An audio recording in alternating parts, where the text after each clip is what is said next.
আসসালামু আলাইকুম প্রিয় শিক্ষার্থীবৃন্দ, আজকের অনলাইন ক্লাসে তোমাদের স্বাগতম। আশা করি তোমরা বাসায় সবাই ভালো আছো। আমাদের আজকের অনলাইন ক্লাসের বিষয় হচ্ছে ভূগোল দ্বিতীয় পত্রের প্রথম অধ্যায় মানব ভূগোল। উপস্থাপনায় আছি আমি ফারিয়া জামান, প্রভাষক, ভূগোল ও পরিবেশ বিভাগ, মোহাম্মদপুর কেন্দ্রীয় কলেজ, ঢাকা। আমাদের আজকের আলোচনার বিষয়বস্তু হচ্ছে মানব ভূগোল, ধারণা, ক্ষেত্র, বিষয়বস্তু ও শাখা, মানব ভূগোল পাঠের প্রয়োজনীয়তা, পৃথিবীর মহাদেশ সমূহের পরিচিতি, বাংলাদেশ প্রশাসনিক অঞ্চল। এখানে আমরা মানব ভূগোল নিয়ে আলোচনা করব। তার আগে আমাদের জানা দরকার যে আমাদের ভূগোলকে প্রধানত দুইটা শাখায় ভাগ করা হয়েছে। একটা হচ্ছে মানব ভূগোল এবং আরেকটি হচ্ছে প্রাকৃতিক ভূগোল। প্রাকৃতিক ভূগোল নিয়ে আমরা প্রথম পত্রে বিস্তারিত আলোচনা করেছি। এখানে আমরা মানব ভূগোল নিয়ে আলোচনা করব। তাহলে প্রথমে জেনে নেওয়া যাক মানব ভূগোল কাকে বলে।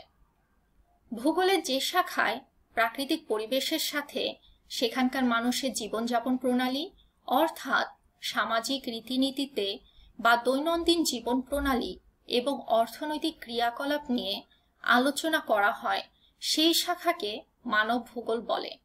তাহলে তোমরা বুঝতে পারছো মানব ভূগোল হচ্ছে মানব সম্পর্কিত আলোচনা, অর্থাৎ যেখানে মানুষের বিভিন্ন ধরনের কার্যাবলী বা ক্রিয়াকলাপ নিয়ে আলোচনা করা হয়, সেটাই হচ্ছে মানব ভূগোল। মানব ভূগোল এবং প্রাকৃতিক ভূগোলের মধ্যে প্রধান যে পার্থক্যটা হচ্ছে সেটা হচ্ছে প্রাকৃতিক ভূগোল প্রাকৃতিক পরিবেশ নিয়ে আলোচনা করে, অর্থাৎ আমাদের ভূপৃষ্ঠের বিভিন্ন উপাদান যেমন পাহাড়, পর্বত, মালভূমি, সমভূমি প্রভৃতি নিয়ে প্রাকৃতিক ভূগোল আলোচনা করে। আর মানব ভূগোল মানব সম্পর্কিত কার্যাবলী যেমন মানুষের অভিগমন, বসতি, নগরায়ন, জনসংখ্যা প্রভৃতি নিয়ে আলোচনা করে। এবারে আমরা আলোচনা করব মানব ভূগোলের ক্ষেত্র নিয়ে। মানব ভূগোলের প্রধান ক্ষেত্র হচ্ছে তিনটি: মানুষ, পরিবেশ ও মানুষের অর্থনৈতিক ক্রিয়াকলাপ। নেক্সট স্লাইডে আমরা এর বিস্তারিত আলোচনা করব। এখানে খেয়াল করো, মানব ভূগোলের ক্ষেত্র হিসাবে প্রথমে মানুষের ভূমিকা বর্ণনা করা হয়েছে। মানুষ ও তার ক্রিয়াকলাপকে কেন্দ্র করে মানব ভূগোল গড়ে উঠেছে। সুতরাং আমরা বলতে পারি মানুষই হচ্ছে মানব ভূগোলের মূল বিষয়। সেকেন্ড পয়েন্টটা খেয়াল করো, এখানে পরিবেশ সম্পর্কে বলা হচ্ছে। তাহলে পরিবেশ কি? আমাদের যে পারিপার্শ্বিক অবস্থার মধ্যে মানুষ বসবাস করে তাকে মানব পরিবেশ বলে, অর্থাৎ আমাদের চারপাশে যে অবস্থা বিদ্যমান রয়েছে এবং সেখানে মানুষ কিভাবে অভিযোজিত হয়ে বা সেটার সাথে কিভাবে নিজেকে খাপ খাইয়ে মানুষ বসবাস করছে, সেটাই হচ্ছে আমাদের মানব পরিবেশ। নেক্সট দেখো, মানুষের অর্থনৈতিক ক্রিয়াকলাপ। জীবিকা নির্বাহের জন্য সাধারণত মানুষ যে সমস্ত কার্যাবলী সম্পাদন করে তাদের সমষ্টিকে মানুষের অর্থনৈতিক ক্রিয়াকলাপ বলে। আমাদের সমাজে বিভিন্ন শ্রেণীর মানুষ রয়েছে, যেমন শ্রমিক, কৃষক, ডাক্তার, ইঞ্জিনিয়ার, শিক্ষক। তারা প্রত্যেকেই নিজস্ব অবস্থানে থেকে বিভিন্ন ধরনের কার্যাবলী সম্পন্ন করেন, অর্থাৎ তাদের ওপর যে অর্থনৈতিক দায়িত্ব রয়েছে তারা সেটা সম্পাদন করেন। সেজন্যই এই কাজগুলোই হচ্ছে মানুষের অর্থনৈতিক ক্রিয়াকলাপের অংশ। তাহলে আমরা বুঝতে পারছি মানুষের অতীত এবং বর্তমান অর্থনৈতিক ক্রিয়াকলাপের আলোচনাও মানব ভূগোলের ক্ষেত্র হিসেবে বিবেচিত। পরের স্লাইডে যাই আমরা। এখানে দেখো, আমরা মানব ভূগোলের বিষয়বস্তু নিয়ে আলোচনা করব। মানব ভূগোল প্রধানত দুইটি বিষয়বস্তু দ্বারা নির্বাচিত হয়: এক, প্রাকৃতিক পরিবেশ এবং দুই হচ্ছে অপ্রাকৃতিক বা সাংস্কৃতিক পরিবেশ।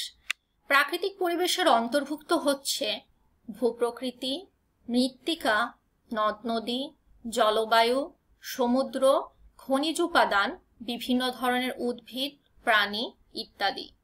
এবং অপ্রাকৃতিক বা সাংস্কৃতিক পরিবেশের অন্তর্ভুক্ত হচ্ছে জনসংখ্যার ঘনত্ব, সাফল্য উন্নতির পরিমাণ, মানুষের উৎসাহ কর্মশক্তির পরিমাণ, স্বাতন্ত্র্যীকরণের পরিমাণ, পেশা, সম্পদ এবং মানুষের আগ্রহ ও উৎসাহের স্থানীয় পার্থক্য। তাহলে আমরা বুঝতে পারছি মানব ভূগোলের যে দুইটা বিষয়বস্তু রয়েছে, অর্থাৎ প্রাকৃতিক পরিবেশ এবং অপ্রাকৃতিক পরিবেশ, দুই ধরনের ভিন্ন জিনিস নিয়ে আলোচনা করে। অর্থাৎ প্রাকৃতিক পরিবেশ হচ্ছে মানুষের প্রাকৃতিক উপাদানগুলো নিয়ে আলোচনা করে এবং অপ্রাকৃতিক পরিবেশ হচ্ছে মানব সম্পর্কিত পরিবেশ নিয়ে আলোচনা করে। এখানে তোমরা খেয়াল করো, এখানে মানব ভূগোলের বিভিন্ন শাখা নিয়ে আলোচনা করা হয়েছে। এবারে আমরা মানব ভূগোলের বিভিন্ন শাখা সম্পর্কে জানব। প্রথম পয়েন্টটা তোমরা দেখো, এখানে লেখা আছে জাতিগত ভূগোল। জাতিগত ভূগোল হচ্ছে যে ভূগোলে বিভিন্ন জাতির বিস্তার ও তাদের শারীরিক বৈশিষ্ট্য সম্পর্কে আলোচনা করা হয় তাকে জাতিগত ভূগোল বলে। 2 নম্বরে অর্থনৈতিক ভূগোল মানুষের অর্থনৈতিক ক্রিয়াকলাপের বিকাশ, বিস্তার, ক্রমবিবর্তন প্রভৃতি নিয়ে আলোচনা করে। এবং রাজনৈতিক ভূগোল মানুষের রাজনৈতিক আচরণ, নিয়মনীতি প্রভৃতি নিয়ে আলোচনা করে। লাস্ট পয়েন্টটা দেখো বসতি ভূগোল। বসতি ভূগোল মানুষের উৎপত্তির কারণ, বিকাশ, প্রকারভেদ প্রভৃতি সম্পর্কে আলোচনা করে।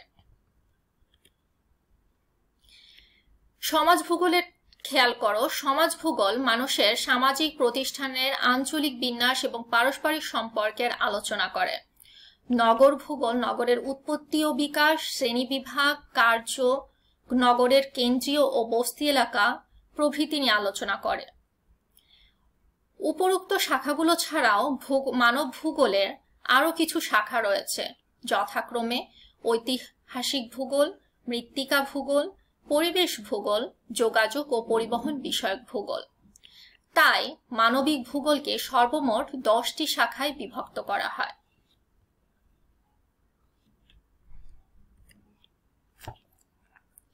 এবারে আমরা আলোচনা করব মানব ভূগোল পাঠের প্রয়োজনীয়তা। আমরা জানি যে কোনো কিছু শিখার বা জানার ক্ষেত্রে তার একটা প্রয়োজনীয়তা থাকে বা তার একটা চাহিদা থাকে, এবং সে প্রয়োজনীয়তা থেকেই মানুষ সেটা শিখতে চায় বা জানতে চায়। আমাদের মানব ভূগোল পাঠেরও তেমন কিছু অত্যাবশ্যকীয় প্রয়োজনীয়তা রয়েছে। তাহলে খেয়াল করো, মানব ভূগোল অধ্যয়নের মাধ্যমে পৃথিবীর বিভিন্ন মানব সম্প্রদায়ের নৃতাত্ত্বিক গঠন, শারীরিক দল, সাংস্কৃতিক বিকাশ সম্বন্ধে সঠিকভাবে জানা যায়। অর্থাৎ পৃথিবীতে যে বিভিন্ন সম্প্রদায়ের মানুষ বসবাস করে, যেমন গারো আছে, মঙ্গোলীয়, ককেশীয় বিভিন্ন গোষ্ঠীর মানুষ আছে, তাদের নৃতাত্ত্বিক গঠন কেমন, তাদের শারীরিক দলের গঠনটা কেমন, তাদের সাংস্কৃতিক বিকাশ কখন হয়েছে, কিভাবে তারা উৎপত্তি লাভ করেছে, এগুলো সম্পর্কে আমরা কোথায় জানতে পারবো? মানব ভূগোলে জানতে পারবো। এছাড়াও মানব ভূগোল বিভিন্ন প্রাকৃতিক অবস্থার সুযোগ মানুষ কিভাবে গ্রহণ করে নিজেদের অর্থনৈতিক অবস্থা কতদূর উন্নত করতে সক্ষম হয়েছে তা জানা যায়। অর্থাৎ আমরা পরিবেশ থেকে প্রতিনিয়ত বিভিন্ন ধরনের সুযোগ সুবিধা লাভ করি, সেই সুযোগ মানুষ কিভাবে কাজে লাগাবে, মানুষ তার উন্নতি সাধিত করবে নাকি অবনতি করবে, সেটা একান্তই মানুষের উপর নির্ভর করে।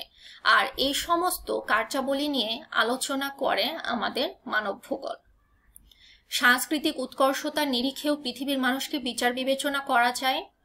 পৃথিবীর বিভিন্ন প্রকার প্রচলিত অর্থনৈতিক ব্যবস্থা কিভাবে কার্যকরী তার একটা চিত্র মানব ভূগোলের মাধ্যমে পাওয়া যেতে পারে। এখানে খেয়াল করো, প্রাকৃতিক বিপর্যয়ের ফলে পৃথিবীর একটি অংশের মানুষ কিভাবে ক্ষতিগ্রস্ত হতে পারে তা ভূগোল শাস্ত্রের এই শাখায় আলোচনায় স্থান পায়। অর্থাৎ প্রাকৃতিক বিপর্যয় অর্থাৎ আমাদের যেসব প্রাকৃতিক দুর্যোগ সংঘটিত হয়, যেমন ভূমিকম্প, আমাদের ভূমিধস, আগ্নেয়গিরি, এগুলো পৃথিবীর একটি অংশের যখন সংঘটিত হয় তখন সেই অঞ্চলের মানুষগুলো কিভাবে ক্ষতিগ্রস্ত হচ্ছে তা আমরা মানব ভূগোলের অন্তর্ভুক্ত করতে পারি। তোমরা জানো, সমগ্র পৃথিবীর মানব সমাজকে উন্নত, অর্ধোন্নত, উন্নয়নকামী, অনুন্নত ইত্যাদি কয়েকটি শ্রেণীতে ভাগ করা হয়েছে এবং তাদের মধ্যে অর্থনৈতিক অনুন্নত সম্প্রদায়ের লোকদের উন্নত করার প্রয়াস চালানো যেতে পারে। অর্থাৎ আমরা যদি ধরো সাধারণ একটা উদাহরণ থেকে আমরা বুঝতে পারি যে পৃথিবীর বিভিন্ন সম্প্রদায়কে বা বিভিন্ন অঞ্চলের মানুষকে আমরা যদি তাদের অবস্থান অনুযায়ী বিভিন্নভাবে ভাগ করি, অর্থাৎ উন্নত, অর্থোন্নত, উন্নয়নকামী বা অনুন্নত এই কয়েকটি শ্রেণীতে ভাগ করি, তাহলে তাদের মধ্যে যারা অনুন্নত শ্রেণী রয়েছে, অর্থাৎ যাদের অবস্থান কিছুটা নিচু পর্যায়ে রয়েছে, সেই সম্প্রদায়ের মানুষরা কিভাবে তাদের অবস্থার উন্নতি করতে পারবে সেটা আমরা একটা প্রয়াস চালাতে পারি মানব ভূগোল পাঠের মাধ্যমে। লাস্ট নাম্বার পয়েন্টটা খেয়াল করো, অনুন্নত তৃতীয় বিশ্বের দেশগুলোকে সর্বাধুনিক কারিগরি সাহায্যের মাধ্যমে কিভাবে অর্থনৈতিক দিক দিয়ে উন্নত করা যায় তার বিস্তারিত আলোচনাও মানব ভূগোলে সম্ভব। তাহলে আমরা মানব ভূগোল পাঠের প্রয়োজনীয়তা থেকে বুঝতে পারছি যে আমাদের মানব সম্পর্কিত যাবতীয় জিনিস জানার জন্য, অর্থাৎ মানুষের কিভাবে উৎপত্তি হয়েছে, কোন এলাকায় কতজন মানুষ বসবাস করে, তাদের সামাজিক অবস্থানটা কোথায়, তাদের রীতিনীতি কেমন, তাদের উন্নতি কাঠামোটা কেমন, সেগুলো আমরা সবকিছুই মানব ভূগোল পাঠের মাধ্যমে জানতে পারি। তাহলে তোমরা সবাই বুঝতে পারছো যে মানব ভূগোল পাঠের আমাদের প্রয়োজনীয়তা অপরিসীম। এবার আমরা নেক্সট স্লাইডে যাই। এখানে আমরা পৃথিবীর বিভিন্ন মহাদেশ সম্পর্কে জানব। পৃথিবীর বিভিন্ন মহাদেশ সম্পর্কে জানার আগে আমাদের জানা দরকার যে মহাদেশ কাকে বলে। ভূপৃষ্ঠের স্থলভাগ কয়েকটি বড় বড় খণ্ডে বিভক্ত, এরূপ এক একটি বড় খণ্ডকে মহাদেশ বলে। পৃথিবীর সমস্ত স্থলভাগকে এরূপ 7টা মহাদেশে ভাগ করা হয়েছে। 1 নাম্বার এশিয়া মহাদেশ, দ্বিতীয় অবস্থানে আছে আমাদের আফ্রিকা মহাদেশ, তৃতীয় অবস্থানে উত্তর আমেরিকা মহাদেশ, চতুর্থ অবস্থানে দক্ষিণ আমেরিকা মহাদেশ, পঞ্চম অবস্থানে অ্যান্টার্কটিকা মহাদেশ, ষষ্ঠ অবস্থানে ইউরোপ মহাদেশ এবং সপ্তম এবং লাস্ট হচ্ছে আমাদের অস্ট্রেলিয়া মহাদেশ।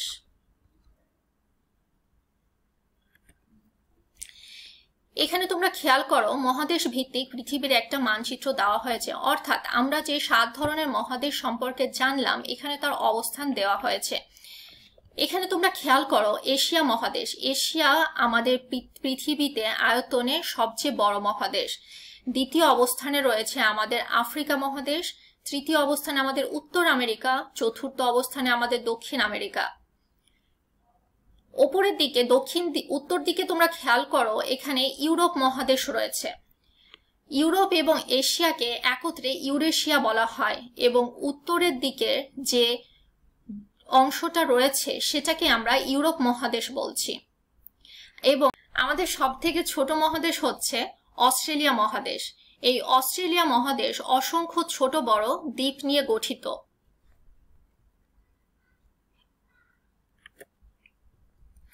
এবারে আমরা বাংলাদেশের ভৌগোলিক অবস্থান ও প্রশাসনিক অঞ্চল নিয়ে আলোচনা করব। প্রথমে দেখে নেওয়া যাক বাংলাদেশের সীমানা। বাংলাদেশের প্রায় 3 দিকেই ভারত রাষ্ট্র, কেবল দক্ষিণে বঙ্গোপসাগর অবস্থিত। বাংলাদেশের মোট সীমারেখা 4712 কিলোমিটার।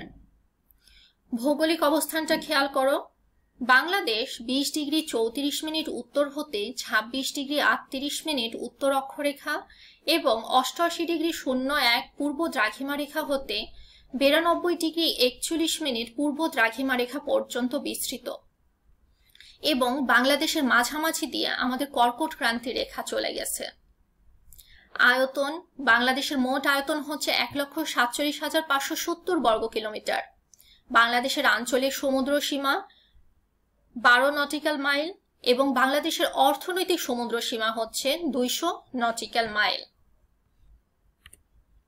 এখানে দেখো বাংলাদেশের জনসংখ্যা এবং প্রশাসনিক অঞ্চল নিয়ে বলা হয়েছে। প্রথমে আমরা জনসংখ্যাটা দেখে নিই।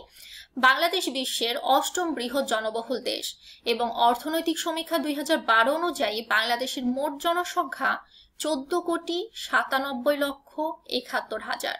জনসংখ্যা বৃদ্ধির হার হচ্ছে 1.34%। এবারে দেখো প্রশাসনিক অঞ্চল। বাংলাদেশে বর্তমানে 8টি প্রশাসনিক বিভাগ আছে, যথাক্রমে ঢাকা, চট্টগ্রাম, রাজশাহী, খুলনা, বরিশাল, সিলেট, রংপুর, ময়মনসিংহ। এবং এই 8টি বিভাগে 64টি জেলা রয়েছে।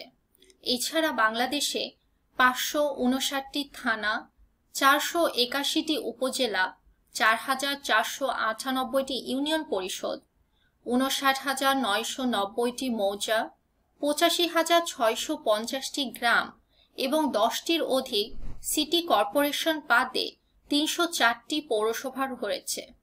এখানে তোমাদের যে ডাটাটা দেওয়া হয়েছে সেটা 2011 সালের সমীক্ষা অনুযায়ী দেয়া হয়েছে। নেক্সট স্লাইডে যাই। এখানে দেখো বাংলাদেশের মানচিত্র দেওয়া হয়েছে। এটি হচ্ছে বাংলাদেশের একটি প্রশাসনিক মানচিত্র, অর্থাৎ বাংলাদেশের যে 64টি জেলা রয়েছে সেগুলোর অবস্থান দেখানো হয়েছে। এখানে তোমরা দেখো যে বাংলাদেশের 3 পাশে ভারত রয়েছে এবং দক্ষিণে বঙ্গোপসাগর অবস্থিত। এবারে তোমাদের জন্য বাড়ির কাজ। এখানে উদ্দীপকটি খেয়াল করো। ভূগোলের একটি শাখায় মানব সম্প্রদায়ের গঠন, বন্টন, বৃদ্ধি, বসতি, অভিগমন প্রভৃতি আলোচিত হয়।